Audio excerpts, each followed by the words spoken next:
ایک بادشاہ اپنے وزیر کے ساتھ سیر کر رہا تھا۔ اچانک اس کی نظر ایک مزدور پر پڑی جو زمین سے اینٹ پھینکتا اور وہ اینٹ ہوا میں قلا بازیاں کھاتی ہوئی تیسری منزل پر پہنچتی۔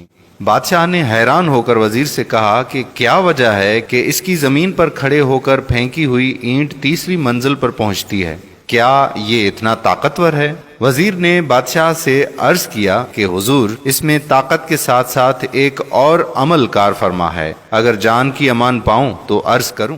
بادشاہ نے کہا کہ کہو، کیا کہنا چاہتے ہو؟ وزیر نے کہا کہ بادشاہ سلامت، ضرور اس کی گھریلو زندگی بہت ہی اچھی گزر رہی ہے، اسے گھر کی طرف سے کوئی پریشانی لاحق نہیں، اسی وجہ سے اس کی اینٹ تیسری منزل پر پہنچتی ہے۔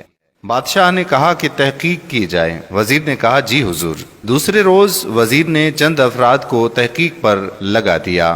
ایک ہفتے بعد ان افراد نے جو رپورٹ پیش کی وہ اس طرح تھی: اس مزدور کی بیوی شام ہوتے ہی اپنے شوہر کے انتظار میں بیٹھی رہتی ہے۔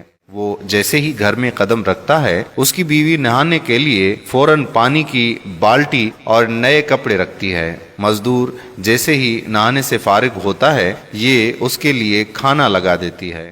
کھانا کمال احتیاط سے پکاتی ہے، نمک اور مرچ کا خاص خیال رکھتی ہے۔ کھانے سے فارغ ہونے کے بعد لیٹنے کے لیے بستر لگاتی ہے۔ سونے سے پہلے اپنے شوہر کو پینے کے لیے دودھ دیتی ہے۔ کسی پریشانی کا ذکر نہیں کرتی اور صبر سے کام لیتی ہے۔ جب یہ رپورٹ بادشاہ کے سامنے پیش ہوئی تو وہ مزید حیران ہوا۔ اس نے وزیر کو کہا کہ ان کے درمیان کچھ رنجش پیدا کر دو، پھر دیکھیں کیا نتیجہ نکلتا ہے۔ چنانچہ وزیر نے ایسا ہی کیا۔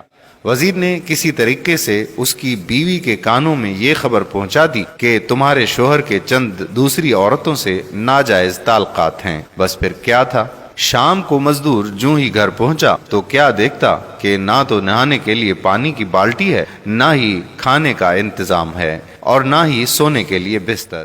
اس نے بیوی سے وجہ پوچھی تو وہ لڑنے کو دوڑی۔ مزدور نے بہت صفائی پیش کی، لیکن بیوی تھی کہ میں نہ مانوں۔ غرض چند دن یہ قصہ یوں ہی چلتا رہا۔ ایک دن وزیر نے بادشاہ کو کہا کہ بادشاہ سلامت، ہم سیر پر چلتے ہیں اور اس مزدور کی حالت دیکھتے ہیں۔ بادشاہ وزیر سمیت سیر پر نکلا اور اسی مزدور کے پاس پہنچے تو کیا دیکھتے ہیں کہ مزدور لاکھ کوشش کرتا ہے لیکن اینٹ پہلی منزل سے اوپر جاتی ہی نہیں۔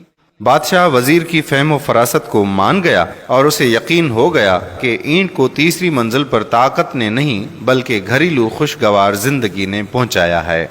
اس قصے سے یہ ثابت ہوتا ہے کہ اگر کسی کی ازدواجی زندگی پرسکون ہے تو وہ زندگی میں کامیابیاں حاصل کرتا ہے۔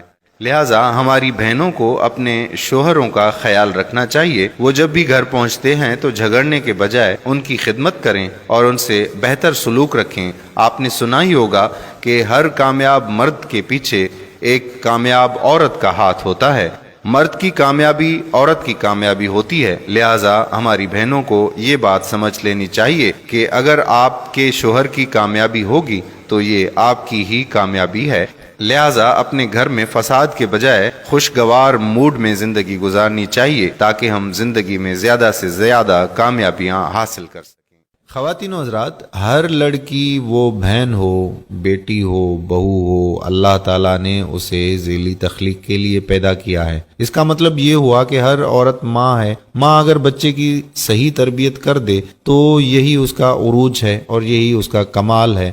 بیوی اگر ماں کی خصوصیت کو سامنے رکھ کر شوہر کی تربیت کرے تو شوہر بیوی کے ہاتھ سے کبھی نہیں نکل سکتا، اس لیے کہ شوہر بھی کسی ماں یعنی عورت کا بیٹا ہے نا۔ میاں بیوی آپس میں ذہنی ہم آہنگی کو برقرار رکھیں تو اولاد صالح ہوتی ہے، ماں باپ کی خدمت گزار ہوتی ہے، خاندان اور معاشرے میں نیک نام ہوتی ہے، اور یہ نیکی بہرحال ماں باپ کے نام سے منسوب کی جاتی ہے۔